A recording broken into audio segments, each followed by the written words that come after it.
The Ivy League is in the crosshairs, and so are Catholics. What else is new? The FBI is campaigning to get FISA renewed, and Facebook fosters pedophiles. You think? I'm Monica Perez, and here is today's news roundup. By the way, I was going to hit some financial stuff, but last night I did a show with Jason Purcell, our resident finance guru, and he talked about interest rate outlooks, economic outlooks, good stuff. So you might want to check that out on wherever you listen to my show. If you're listening now on YouTube, you can comment, and later on I'll go and read the comments and we can interact.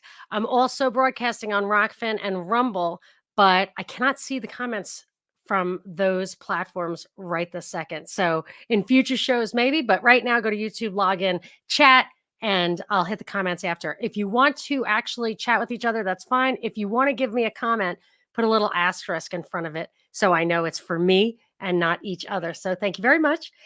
Okay. So first story for today.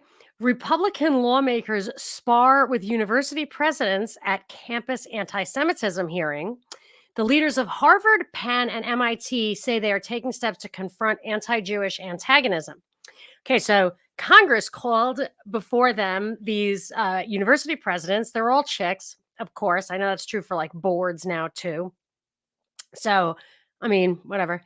It just annoys me because is it such an easy job that anyone can do it, or is it particularly chick oriented so that only chicks can really do the best job because they're probably disproportionately represented? Or maybe just the pendulum is swinging. Anyway, they say that they are taking action against, quote, harassment, discrimination, or incitement to violence. I mean, it's probably a little tricky to prove discrimination. I don't like that. Harassment's probably pretty obvious. Incitement to violence actually is also something that I'm not crazy about there, because think of what they're doing to Trump. They are saying that he incited people to violence on January 6th. I'm not even sure there was violence on January 6th. So I feel like if that's your standard, it's going to be people are in danger just for showing up. And actually, one of the congresswomen, Republican Congresswoman Elise Stefanik, asked Harvard's Gay, the president's name is something Gay, if she would take disciplinary action against individuals who participated in rallies where there were calls for an intifada or a violent Palestinian uprising. So first of all, she's saying, are you going to take action against people who participated in rallies where there were calls? So there's freedom of assembly. You go to the thing and some government agent, no doubt, starts saying radical stuff and calls for an intifada. So you need to, so what do? You stay home, right? It's intentionally chilling. Another thing they cited was this incitement includes chants such as "From the river to the sea, Palestine will be free," and "Globalize the Intifada." So it says that those are incitements of violence against Israelis and Jews more broadly.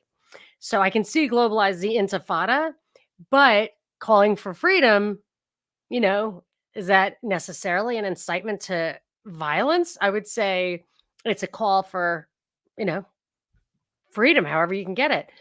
So, and that's actually the problem, is that every time there's a war, it seems like, or if you look back in history, even in our own history, the land of the free, whatever, when there's a war, the government and its lapdog media wants the war.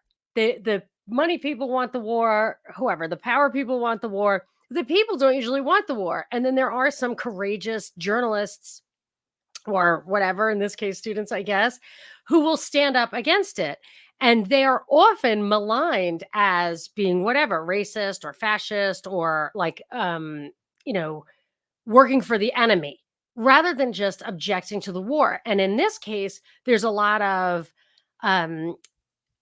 accusations that there are that it's racist and a prejudice. Prejudice is what they say a lot. But that really diminishes people's ability to look a little deeper into the causes of a war. That last time we had this conversation, we talked about the just war, the tenets of a just war. There's 6 or 7 tenets of a just war. What if you look at it and you just don't think it's a just war? And I would say almost no wars are just wars, very few wars, and they're always only defensive. And I would say usually the defense stops at your own border. I mean, when you get past that, I'm saying I could see legitimate disagreements about whether it's a just war, regardless of whose ethnicity you prefer, if you prefer an ethnicity at all. And I noticed that Colombia was not at this meeting, where Colombia did ban 2 groups, and one of them was Jewish Voices for Peace. So I don't know how they're going to say that that's prejudice. But actually, Colombia is targeted for. Uh, um, let's see. It says last week the U.S. Education Department's Office for Civil Rights added Harvard to the list of schools the agency is investigating as part of a federal crackdown on race and religion based harassment. Other schools under investigation for possible civil rights violations include Penn, Wellesley College, and Columbia University. So maybe Columbia will um, vet that issue and see what the answer is. I doubt it, but whatever. Okay.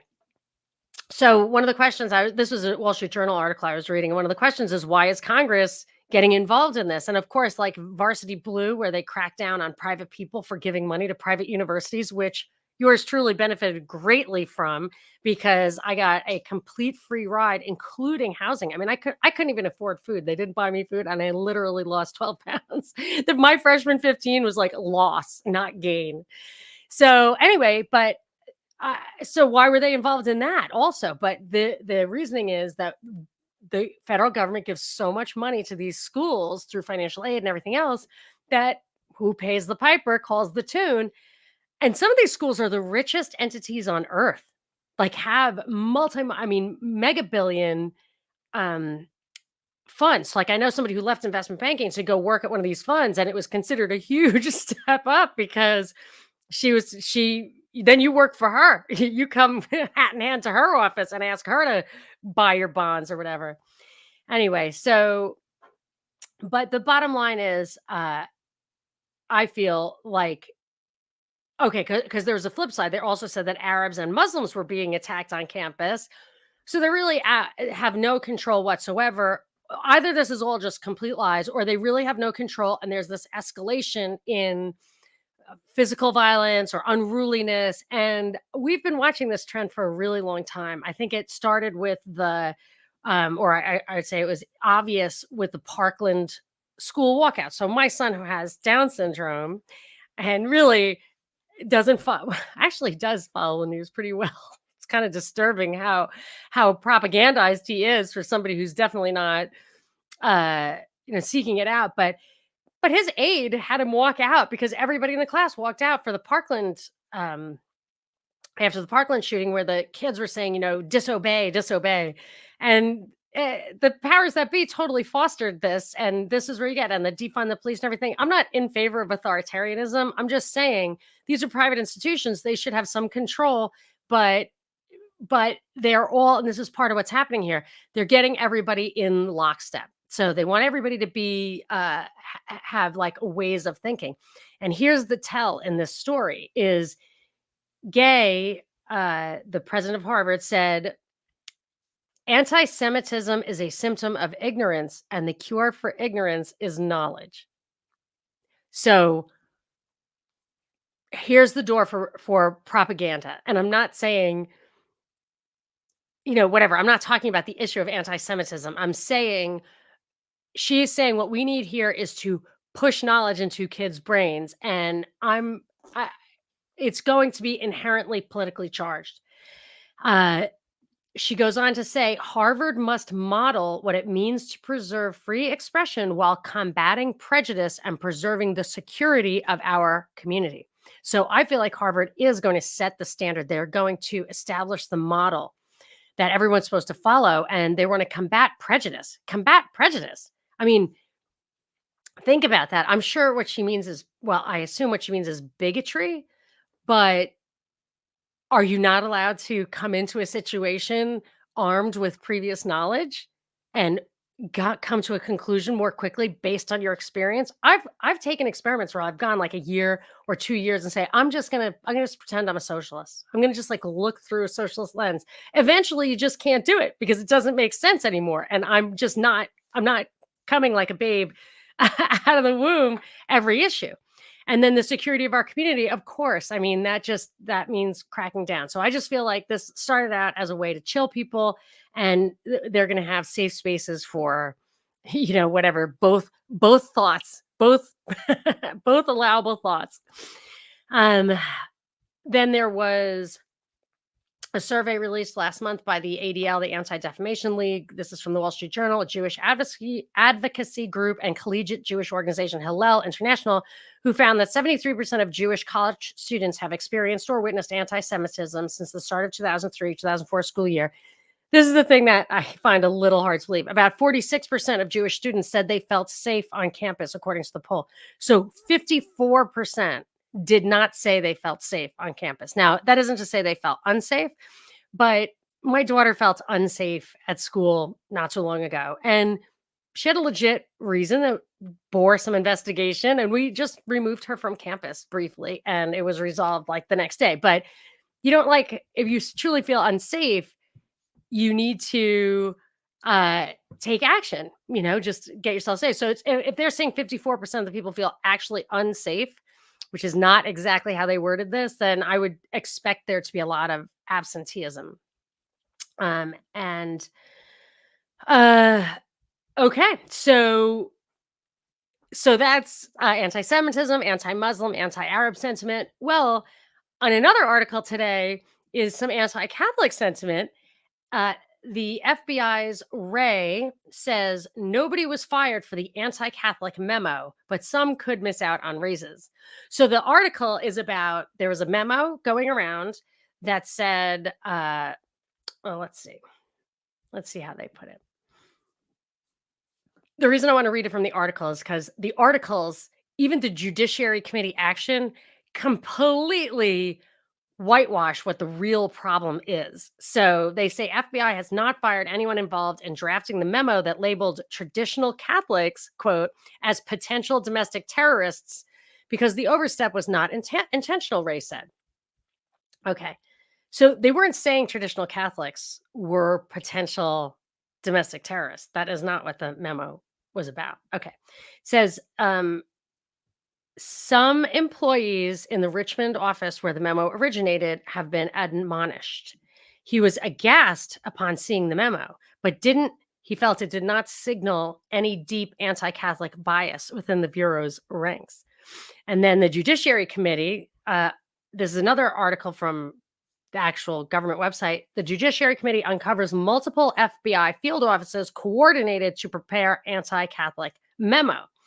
And they were busting Wray because they said that, okay, this is interesting language. The Richmond office coordinated with multiple FBI field offices across the country to produce the memo targeting traditional Catholics as potential domestic terrorists. That's not really what it was. This contradicts Wray's previous testimony from July, where he stated that the action was limited to a single field office. In fact, Portland and Los Angeles also contributed, et cetera, et cetera. Okay. If you go and read the memo they produced, which was 11 pages long, the title of it is Interest of Racially or Ethnically Motivated Violent Extremists in Radical Traditionalist Catholic Ideology Almost Certainly Presents New Mitigation Opportunities through the exploration of new avenues for tripwire and source development. So they're talking about operations that they want to institute that is targeting traditional Catholic, I think they call it radical traditionalist Catholic ideology, and they include the Pope Pius X Society, which I believe is a pre-Vatican II organization. Like they want to go back to the Latin Mass and all that. I believe my mom, I don't know if it was Pius X, she likes one of those Piuses. So anyway, but I'm a traditional Catholic. I don't know what a radical traditionalist Catholic ideology means.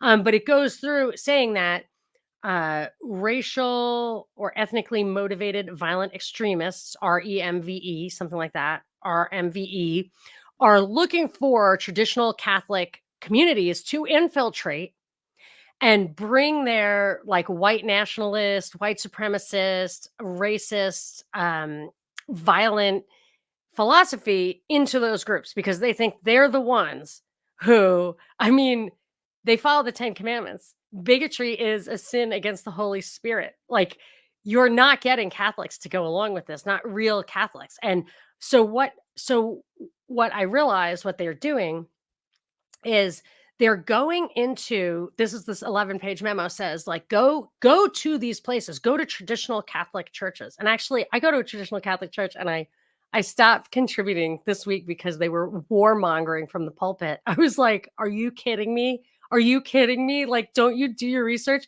Gay was right. Like, anti-Semitism and prejudice, whatever, is born of ignorance.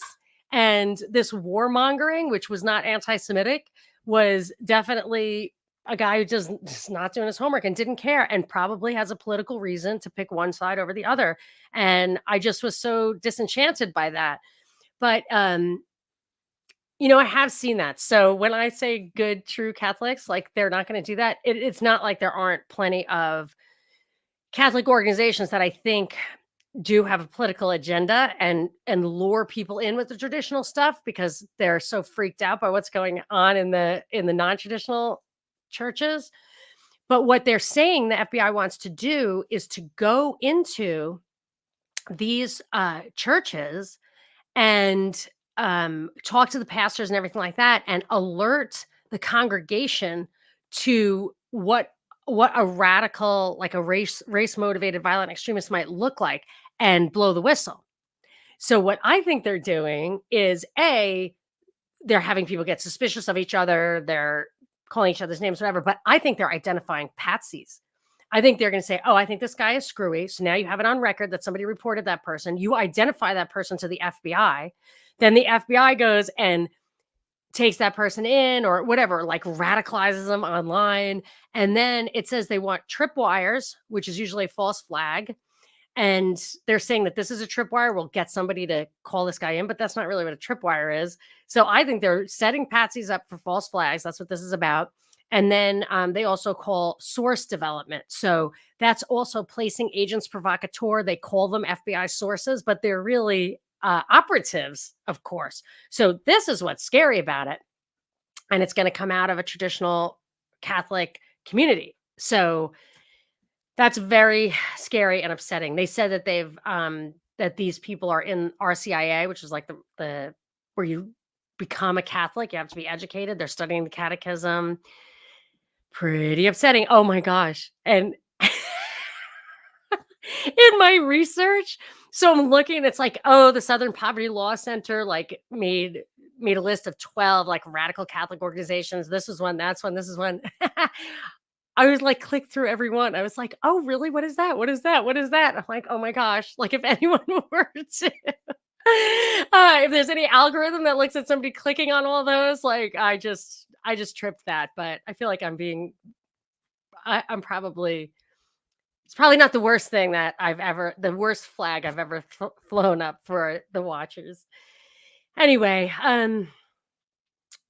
they talk about catalyzing events. So something like Roe versus Wade getting overturned was a catalyzing event that could bring these groups together. And I totally think that anti-abortion activism among Catholics is what has been hijacked or even just taken as a model for Q, for the pedophile stuff. It just had such staying power. And I think they definitely want to exploit that. And so they said this is going to go on and on. It's going to accelerate until the election. So watch out. Watch out. All right. One thing, and I actually have some of these. My father used to read it. The Remnant, the Southern Poverty Law Center cited the Remnant newspaper as, I don't know what, um, some kind of like hate group. I don't know. All right. It says the FBI says this is not about the First Amendment. It's not about restricting people's right to assembly. Yeah, right. Whatever. Okay. Uh, uh, so I guess Ray was in the hot seat or in front of Congress today because he had like there's a few articles about him, the head of the FBI. This says Senator, whatever senator, I didn't even write it down. Absolutely no reason to trust you is the headline. Senator grills FBI chief over agency's warrantless surveillance. So I was like, oh wow, like that's interesting. What's new here? And there's absolutely nothing new there. He just said like, we want to talk about this, that, and the other thing. And Ray said something to the effect of, well, we've made all these changes, we've implemented them. I can't share the details with you right now, but trust me. So this gave Ray an opportunity to defend himself, to push that forward because the Foreign Intelligence Surveillance Act is coming up for renewal for another 4 years at the end of the year. And I feel like I should probably do a deep dive on that. It's been a while since I've looked at it. But that's the thing that the court was a rubber stamp. You could ask any judge for any or the judge for any wiretap you wanted. It was kind of like what we talked about Eric Buchanan with the wheat field cases, where a farmer was eating his own corn and that was considered interstate commerce. It's like you exist in a world that has immigrants, so therefore it's a foreign, you have some touch of foreign, so they can just listen to everybody all the time. So of course it's going to get renewed. I mean, come on. We're not going backwards. The only way stuff like that does not get renewed or comes under scrutiny is if they've got something else in place to replace it because technology has changed or they want more, they figured out something better. Anyway. And the third article, so that last one about FISA was on Axios, but this third article is in the Washington Times. Go figure. It says FBI director says U.S. facing high level of threats. Quote, I see blinking lights everywhere. All right. So I think I might have read this article first.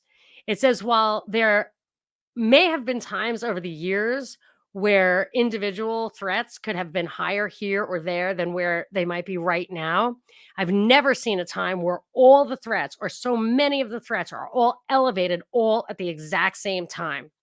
This is just another multitasking use of like the violence in the Middle East, for example. Like they're always going to use something big like that for many, many reasons. So then he goes on to say that he sees threats from Hamas, from Iran, from border crossings. And I immediately, after having read all the stuff about the Catholics, thought, why doesn't he say domestic terrorism? Isn't that like, the thing these days? And then I realized because he's shilling for the Foreign Intelligence Surveillance Act this week. So I'm sure in January, after this is passed, will that domestic terrorism stuff will be coming to the fore. I'm sure radical traditional Catholics, although not radical, government radicalized maybe. Although it is possible that having exposed this, they aren't going to move forward with that plan, which would be super excellent. However, this is the first I heard of it, and I know it's been going on for months, so maybe it isn't very well known. All right. So getting back to like school propaganda, there's a story today, again, in the Washington Times. I guess I just read the Wall Street Journal from cover to cover, but there was just not anything interesting in there. Of course, I don't read it for the information. I feel like there are two kinds of people who read the Wall Street Journal. 99% of them think they're cool for understanding what it says. And then there's 1% of them who's just reading it to understand what it's telling those people. So anyway, supporters, this is the title from Washington Times. Supporters, critics spar over California law on teaching media misinformation in public schools. Okay. So there is a California bill, actually it was signed by Newsom, the governor here, and it's going to take place on January 1st. Now, this isn't just public schools. When I came out here and was going around to schools they have little like meet the school day or whatever, and they all showcase this media savvy classes or whatever, and I was horrified because, like, everything they were saying would completely get me not in, I would get screened out by every single student on earth. And one of the things they asked was, if you're looking for a restaurant to go to, would you sooner believe the New York Times food critic or Yelp? And I was like, Yelp, definitely. I would much rather, I totally believe 5,000 4-star reviews on Yelp than somebody who might be on the take or whatever. Uh, but that was the wrong answer, sadly.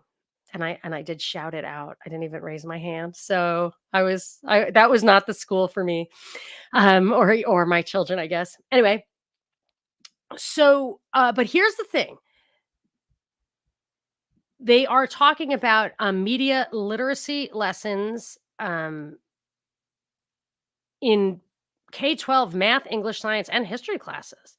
And they will be taught to weigh the ethical standards of digital news and opinion sources and how to create their own appropriate, responsible, and healthy media content. Now, I actually went and looked at the law that they passed right now, and it says, all it says is that, first of all, I don't even understand why it's a law and not just the Department of Education, but there's something called the Model Library Standards, something like that. What's it called exactly? Model library standards. Yeah. And they're putting that in the curricula. So I looked that up and actually, it was fine. There's nothing in it, but but I do know, I do understand why people object. It's like the Common Core. Like, the actual content isn't there. And it does seem to be addressing like real skills. However, I think really where the danger lies is it gives an opportunity for teachers in all the classes to insert their opinions and politics. So my son wrote a paper and he used a really well documented book from my bookshelf here, really well documented. And I didn't realize he was going to cite it. I thought, and he should have known. I should have told him, you don't cite books off of my shelf. You cite the books that those books have in the footnotes. You cite the primary sources, cite the mainstream sources, whatever, but you can't put that stuff in there. And of course, he thought he was going to get an A plus. It was like straight out of A Christmas Story. Like, and he did not. He shot his eye out. But so that's where the danger lies, is that it's actually giving the opportunity to the teachers to impart their poor research skills to the table. And why does that woman say New York Times critic and Yelp? New York Times critic can be corrupted. 500 Yelp, I doubt it. I mean, you can get your people to call in, but 5,000, at a certain point, and read them. You know what I mean? I always read the one stars and see what those people say. I usually believe the one stars. Anyway, so, oh, and fueling the fire, the guy who wrote it was the state assembly member, Mark Berman from Menlo Park. He said, from climate denial to vaccine conspiracy theories to the January 6th attack on our nation's capital, the spread of online misinformation has had global and deadly consequences. We have a responsibility to teach the next generation to be more critical consumers of online content and more guarded against misinformation, propaganda, and conspiracy theories. So he's telling you right there what his purpose is. But if you actually read the model standards, it doesn't say any of that stuff in it. But that's what he wants. And I'm sure that's what other people want out here. And they will probably get that. But there are other places that pass these laws who are Republican. But in any case, they act like it's about conservative thought. It should be about thought. It should be about thought. These kids should be taught. You know what I would do if I were going to have a media literacy thing? I would teach them the fallacies, the logical fallacies, argumentation fallacies. I picked out like 4 of them to, okay, so it's half past. It's 2:30. My little alarm went off. And that means that I'm going to finish this story, then read some comments, and then do some kind of extra stories after that. Bonus stories, let's call them. Okay. So just a few of the fallacies that I have a whole bunch here. I'll have in the show notes at deepdives.com, monicasdeepdives.com. I'll have a few fallacies. I'll have the link to all the fallacies, but I'm going to read you a few of them that would absolutely take care of all of kids would be able to understand articles that were good or bad if they knew these fallacies. One is the ad hominem fallacy. It occurs when you attack someone. It's really good. It's a really good link if you want to go check it out. Ad hominem fallacies occur when you attack someone personally rather than using logic to refute their argument. That's true. Burden of proof fallacy. This is a great one. That's if someone makes a claim, the burden of proof is on them. If you read an article, you have to assume that it is not true unless they prove it to you. Absolutely. Appeal to authority fallacy. Just having an authority. Now, this is like a little trickier because authority is something to weigh. So I'll tell you how they say it. While appeals to authority are by no means always fallacious, they can quickly become dangerous when you rely too heavily on the opinion of a single person, especially if that person is attempting to validate something outside of their expertise. I would also say when there are like 5,000 scientists agree in climate change. Are they climate scientists? I'm sure the climate scientists will agree. Here's another one, the bandwagon fallacy.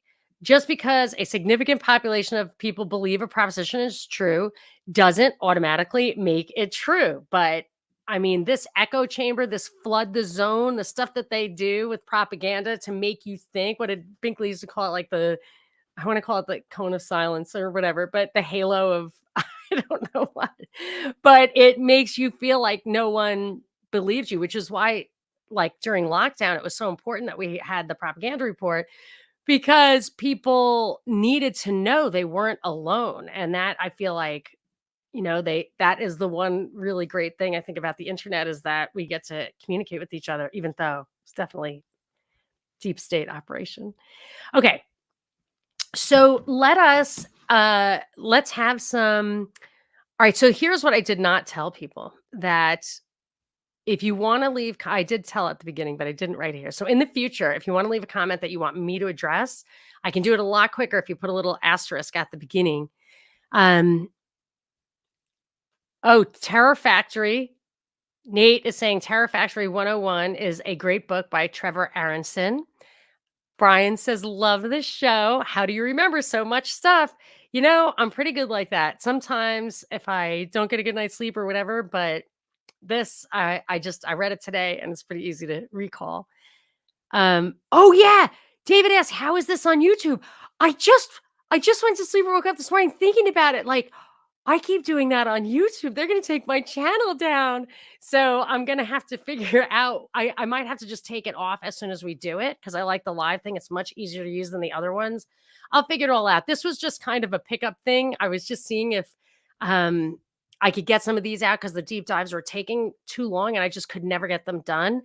So I haven't really thought it through, but I'm going to. Yes, Kevin, it is always the opposite of what they say. I think it's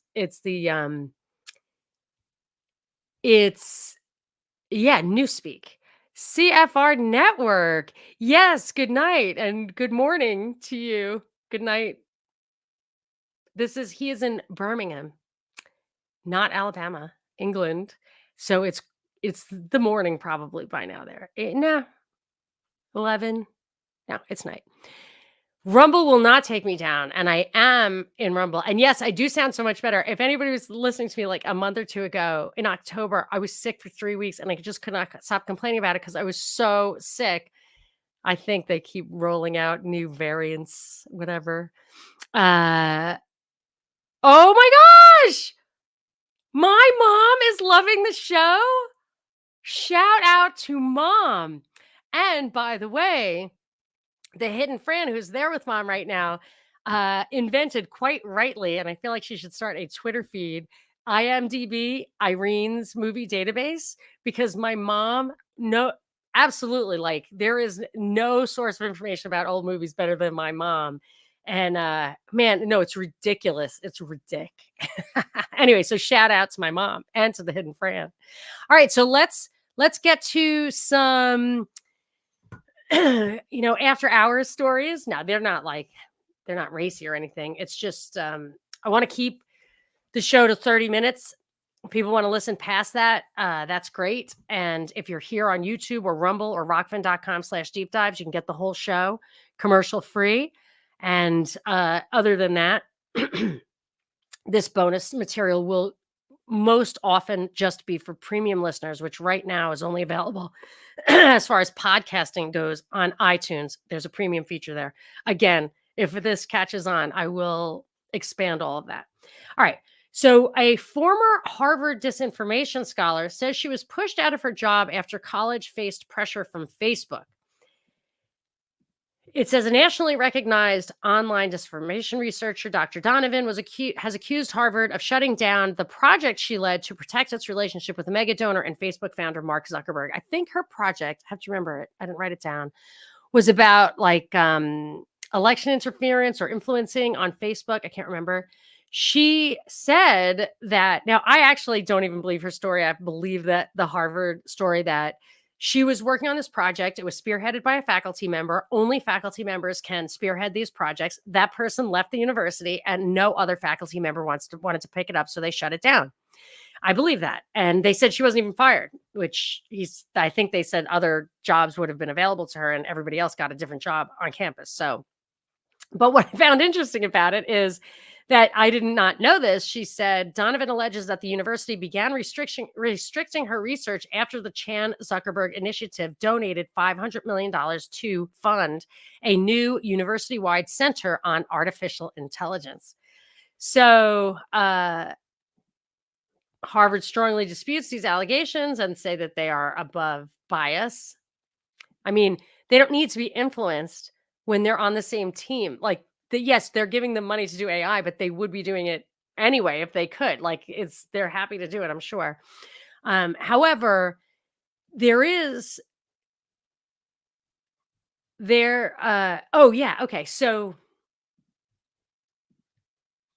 So she was working on election misinformation. That's right. That's what she was working on. It had nothing to do with AI or pedophilia or anything like that. But this was another little nugget I found in the story was Harvard said, "Oh, your project is not continuing, but we have a lot of work on misinformation." This dovetails with the California school story, but this is at the college level, to the point where they have a misinformation journal published 6 times a year that is just for professionals on misinformation. So check this out. It's called the Harvard Kennedy School Misinformation Review. And it says, we review and publish high quality interdisciplinary research that examines misinformation from different perspectives, from its prevalence and impact to the effectiveness of possible interventions. And of course, that's what it's about, right? So possible intervention, but it's totally scholarly. It's not meant for us. It's meant for the people who can implement this. And here are these might be all of the interventions that they listed, but post-exposure. So if you're exposed to misinformation, they can roll out debunking. And if you ever look at Snopes or whatever, I would say like 95% of the time, they're the ones producing the misinformation, that they're debunking something that was totally true and just committing a logical fallacy where they misconstrue what was said originally or take too narrow a scope or whatever. It's full of logical fallacies. Actually, that would be a fun project. So if I were a teacher and I wanted to teach my kids on media literacy, and the hidden Fran, I was going to ask her, like, because she was a teacher and she did the right thing. So a lot of teachers do the right thing. But I would say, okay, here are the fallacies and here's Snopes. Everyone pick a different article from Snopes and identify the logical fallacies in the debunking article. That's it. If any listeners or teachers, tell me what you come up with if you're willing to do it. All right, pre-exposure. So you inoculate people by telling them in advance, oh, people are going to tell you that, this drug is not safe, but they're ignorant. They're ignorant. Okay, trust-based, where they want to promote trust in mainstream media. And they talk about the problems with that. Like, not everything is super trustworthy in all regards. So you have to curate. You don't want to discredit a media outlet that's wrong about some stuff, but right about other stuff. So they like the little silo thing there. Here's the one that's right up front and center, context-based. And then like in parens or whatever, it's nudging. So they label your information. So like right here, you're watching it now, probably something's popped up. So like this has got COVID misinformation or whatever. Now that I just said COVID misinformation, I'm guessing it definitely is going to say that I have COVID misinformation. And then here's the one that, like, this is the problem, right? Supply side. preventing, quote, misinformation from getting out there in the first place. Yes, there you go. There you go. Free speech advocacy at its finest. They might as well call it propaganda studies. Like I have African American studies, women's studies, propaganda studies. Okay. We have time for one more? I think so. Oh, yeah. Facebook and Instagram. Oh my gosh. I have to just throw CFR. These crazy space monkeys with their lies. That's so funny. Okay. Oh, great. Glenn is a first timer. He likes the show. Let's keep going. Greetings, groovy humans. Okay, my dog came in and is now laying on top of this very precarious lamp that is giving me this beautiful golden glow. Oh shit, it's gonna fall. Sorry. That fucking thing is falling over. So I should probably address this. Stand by. Samson, it is so uncool what you're doing right now. There you go. Thank you. For first timers like Glenn, you probably don't know that I have a dog that has separation anxiety, and usually he's 90 pounds and usually wants to sit on my lap while I'm doing the show. And I'm not a dog person. I'm not the one who did this. I don't know what's wrong with him. I just don't know. His mom stepped on one of his brothers and killed it. So it could be that. I'm his new mom. I don't know. Okay. So where are we? Oh, we only have a few minutes. Okay. Facebook and Instagram steer predators to children, a New Mexico attorney general alleges in a lawsuit. The New Mexico attorney general. State investigators test accounts with AI generated photos. They established test accounts with AI generated photos, and they were deluged with sexual propositions and adult sex content, they claim. Meta says it works hard to protect young users. Blech. So I don't know if you guys have ever tried to screen YouTube for sex stuff. Not possible. You can have the baby, like YouTube for babies, and that's it. So I've tried, maybe it's changed, but if I can't do it, your average mom can't do it. I'm not saying I'm above average, but I'm just saying I'm average, let's say. I could not do it. And I remember my daughter, she didn't have a phone until, I don't think she got a phone until she was 13. But way before that, she somehow accessed Instagram. I think it was like on a friends thing. And she was developing relationships, which I did not know because it wasn't on any of my devices. And at a certain point, she got alarmed and she came to me and she said, this person wants me to meet her. She's a 13-year-old girl. Her parents died. She's like hungry and in trouble or whatever. She asked me where I lived. I was like, and she's like, but I don't want to hurt her feelings, but I'm a little worried. I was like, it was super scary. Thankfully, my daughter knew, but this was on Instagram. And she made no bones about how old she was, my daughter. She wasn't pretending to be older. But what they did with these is that they established accounts with fake faces. And the one thing, it was like a 10-year-old girl, they pretended her mother was trying to traffic her. I'm sure it was a fake child, but it was chilling. Like I'm pretty jaded. This stuff goes right over my head. It was chilling.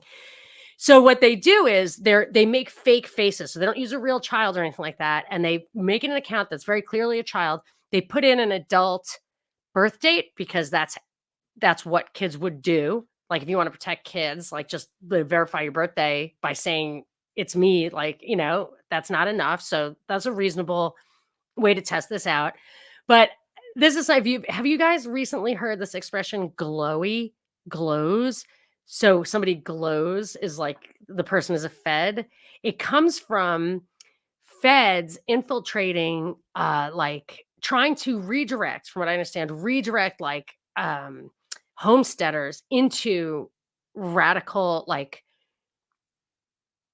more prepper stuff or like revolutionary stuff, gun-oriented stuff. They try to redirect that movement. So they identify somebody by seeing who's interested in kind of getting off the grid, and they redirect by using super hot chicks with guns. But they're not real women. They're fake. And the way you can tell, like under certain light or something, I forget how you can tell, is that there's like an aura around the individual, like the fake person. So these little girls are glowies. They glow. They're created by the government to entrap people, but God bless them. They should definitely get rid of these people. Um, so what they did was they set up these things, and Facebook would direct these accounts that were clearly for children but had like an adult birth date into forums that have a lot of sex content. Other users of those forums would immediately realize there was a child in there, and the child's account would get flooded with dick pics and propositions, really dangerous, scary stuff.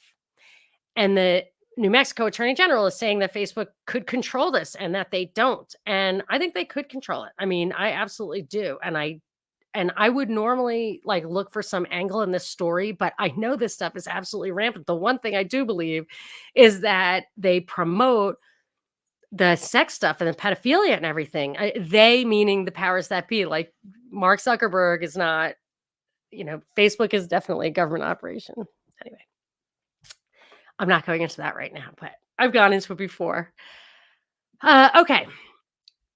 So the complaint follows a group of coordinated suits by 41 other states that claim that Meta has intentionally built its products with addictive features that harm young users. Addictive features, I mean, I can see why you'd want to do that. I'm not even sure I'm like against that, but it also goes on to say that they misled the public about the dangers of its platforms for young people, and that is not okay. We do need to not.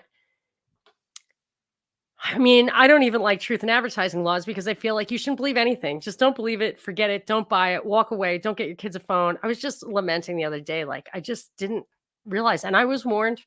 People in my traditional Catholic community warned me against phones and stuff, and I just didn't take it seriously enough. It's really hard. Again, average mom here. Like it's really hard to keep up on everything. It really is, and that's what it's all about. Is that you cannot keep up on everything. Anyway, and I can't keep up on all of the news, but I think we got 6 stories out there. I think that was pretty good. Any other glowies or feds?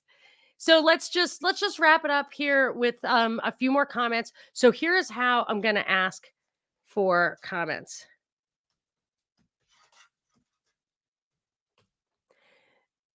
This is how I need the comments to look, because what I really want, just put it between the asterisks, because what I really want is for people to have the chat on the side and then just highlight for me stuff you want me to throw up. And I can actually throw it up in real time if we do it that way, instead of having to wait till the end, because at the end I have to actually go through and read it all.